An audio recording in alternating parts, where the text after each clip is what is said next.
Amara lived in a small, crowded apartment building where privacy was a luxury and the sounds of neighbors were constant.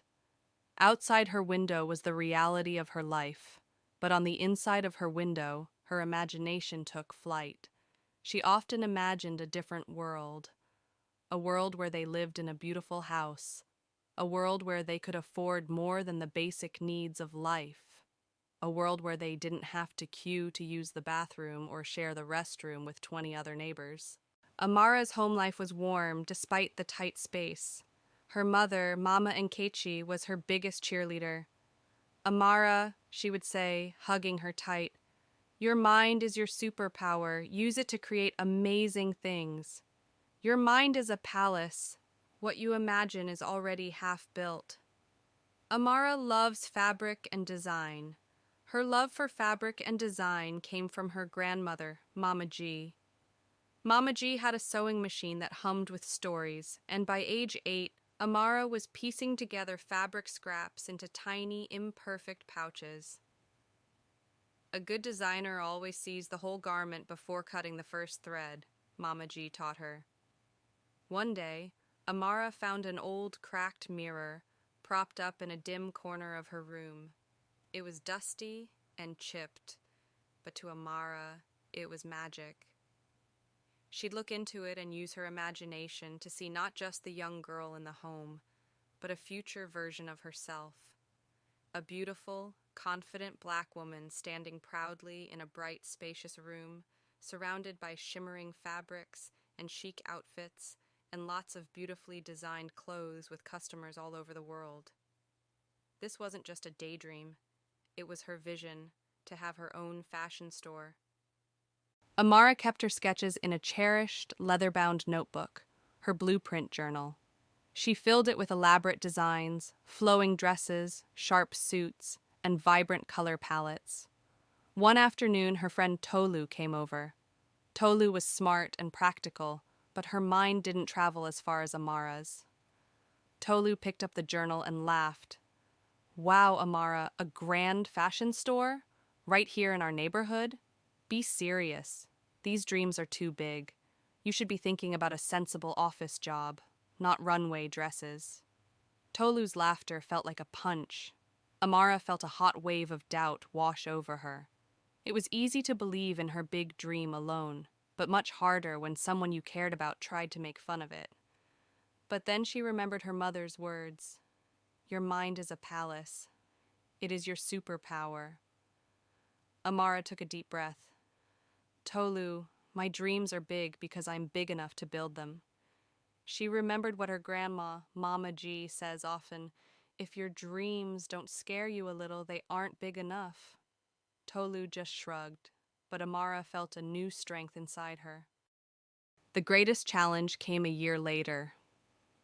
Amara was working on a complex design for a school competition, a collection inspired by Nigerian royalty. Her design journal was overflowing with details. A terrible rainstorm hit their neighborhood. Water leaked through the old roof, soaking the floor near her bed. Amara woke up to find her precious journal lying in a puddle. The vibrant ink had bled, the pages were stuck together, and the careful sketches were ruined. She was heartbroken. She cried for 2 days. It felt like her future had been washed away. Mama Nkechi held her, letting her grief run its course.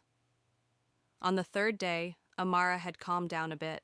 She went to Mama G. Mama G hugged her and said, the design journal is broken, but the architect is still standing, Mama G said firmly.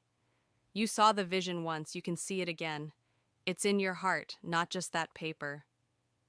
That night, Amara took every remaining blank piece of paper she could find. She taped them together and started drawing again, powered by the memory of the beautiful woman in the mirror. This time, she didn't just copy, she improved. The new designs were clearer, stronger, and bolder. The loss of the old journal became the birth of a better one. The perfect opportunity arrived through a school project, an entrepreneurial showcase where students had to design a functional product. Amara didn't hesitate. She wouldn't showcase clothes yet, but accessories. Using her renewed designs and Mama G's machine, Amara focused on small, beautiful pieces, vibrantly patterned headbands, unique beaded necklaces, and elegant small purses made from fabric remnants. This was her first business. On the day of the showcase, her stand was simple but eye-catching. She sold 5 headbands to her classmates, 2 purses to teachers, and even received a small order from the school administrator. Her first sales. The money was not much, but she felt really proud of herself. She had created something from an idea and someone paid for it. Amara continued her work. She sold at local markets on weekends, always reinvesting the small profits into better fabric. She graduated, went to university, and worked tirelessly. Every step was guided by the vision she saw in that old, cracked mirror years ago. Years later, the vision became real. Amara stood in a bright, spacious room, her very own fashion store. The fabrics shimmered, the mannequins wore her designs, and sunlight streamed through the large front windows. She walked to a mirror, a large, elegant one this time, and saw the reflection of the beautiful, successful black woman who was the owner. She smiled, remembering the old broken mirror. The journey hadn't been easy, but every challenge, every doubt, and every little stitch had been a necessary part of the final blueprint.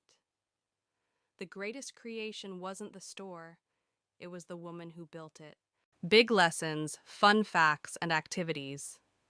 Big lessons from Amara's story. The power of pretend.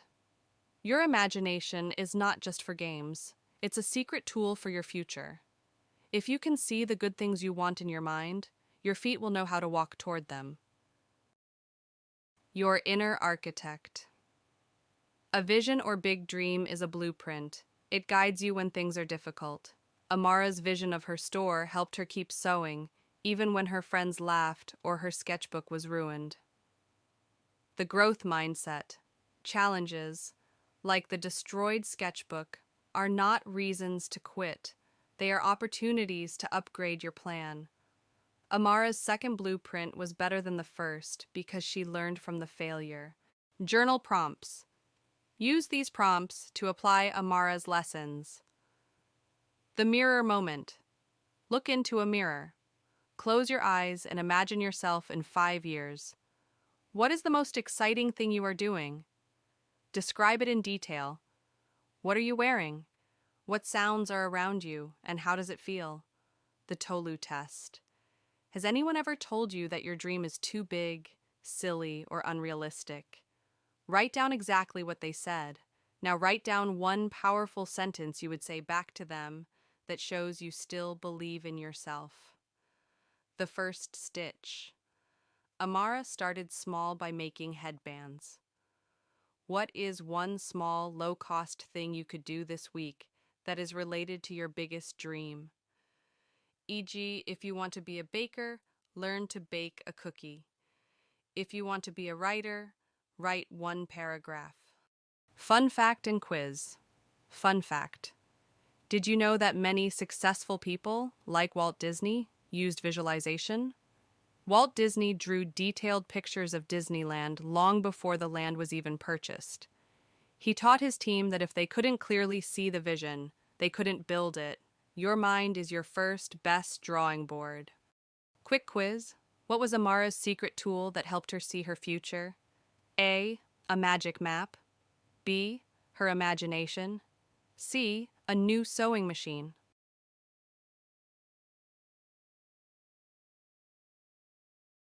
The answer is B.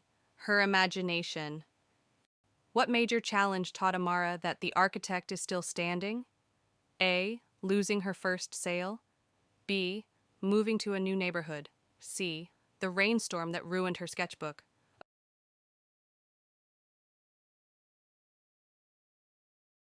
The answer is C. The rainstorm that ruined her sketchbook.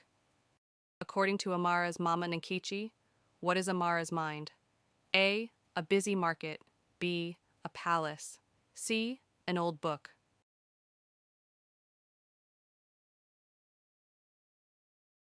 The answer is B, a palace. What small items did Amara first sell at the school showcase to launch her first business? A, expensive designer bags. B, ready-to-wear dresses. C, headbands, necklaces, and small purses.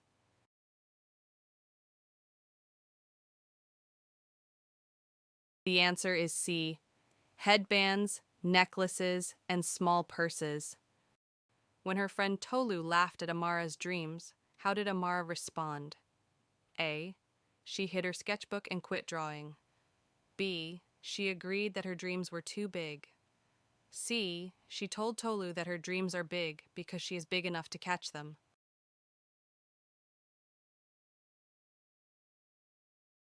The answer is C, she told Tolu that her dreams are big because she is big enough to catch them. Thank you for watching, subscribe and put on post notifications.